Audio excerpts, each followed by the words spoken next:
গো দিদি, কি করছো সব? এই তো, এসো এসো এসো। মা আপনারা কথা বলুন, আমি চা করে আসছি। প্রত্যেক দিন আমাদের ঘরে এসে কুটকাচালি করা আর আমার বরের টাকা নষ্ট করা, আজকে রচাই।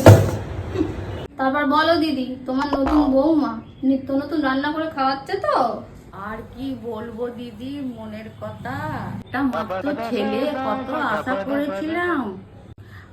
এমন একটা বৌমা হলো, আমার বাবুটাকে বশ করে নিয়েছে। কি গো দিদি, কেমন?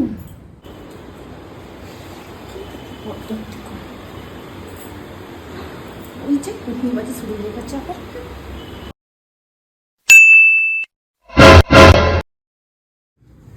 এই নিন আপনাদের চা।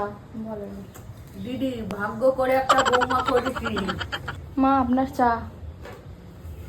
লক্ষ্মীমন্তর বৌমা ভাগ্য করে পেয়েছি।